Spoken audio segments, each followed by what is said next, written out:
A fat controller came to Tidmouth's sheds. "Thomas and Emily, you must go to the smelter's yard," he said. "An important delivery of iron must be collected right away." "Yes, sir," they puffed. Percy thought the smelter's yard was spooky. He was worried about his friends. "Look out for ghosts." "There's no such thing as ghosts," Thomas said cheerfully. "It's just silly make-believe," added Emily, and they steamed off to the smelter's yard.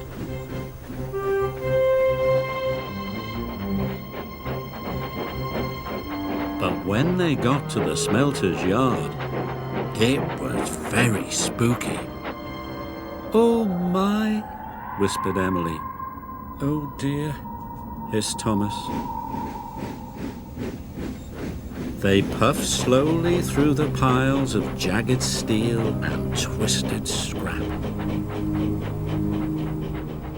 The air grew hotter and smoke grew thicker. Harry and Bert were lurking nearby. When Thomas and Emily rolled by, they moaned and groaned. It sounded spooky. "What was that?" snapped Emily. "You said there was no such thing as ghosts." "Silly make-believe, you said," gasped Thomas. Suddenly a truck began to shudder and shake. "Cinders and ashes!" cried Thomas. "Help!" wailed Emily. "It's a ghost! Let's get away from here!"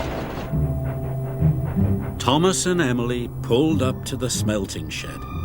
They gasped at the ghostly shadows and fizzing sparks. Their wheels felt as if they were frozen, but they had to go inside. "I hope the ghost hasn't gone in there," quaked Thomas. "Me too," quivered Emily. And they both rolled slowly into the smelting shed.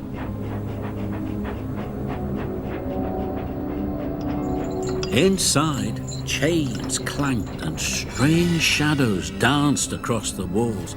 Must be brave, Thomas puffed. But it was spooky.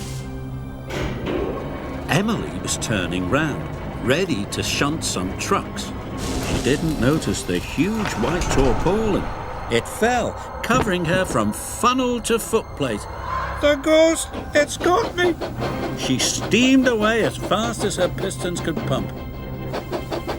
Thomas thought Emily was the ghost, and he raced out of the smelting shed. "The ghost is after me!" cried Thomas. Harry and Bert thought Emily was the ghost too, and they raced away.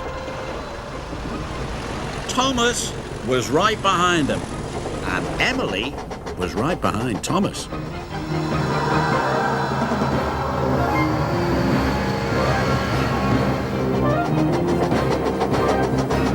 "Help!"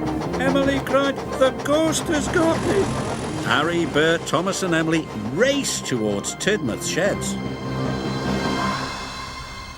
Tidmouth's sheds was quiet and peaceful. All the engines were fast asleep. Thomas's whistle soon woke them up. "It's Thomas!" Suddenly he saw Thomas, Harry and Bert racing into the yards. Harry, Bert and Thomas applied their brakes. They stopped just in time. "The ghost is after us," whistled Thomas. But just then Emily raced under a signal and the tarpaulin flew off.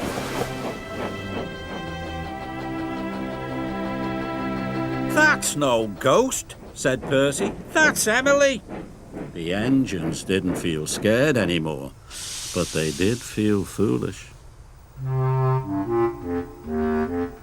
The fat controller arrived wearing his pajamas. "What is all this fuss and bother?" he boomed.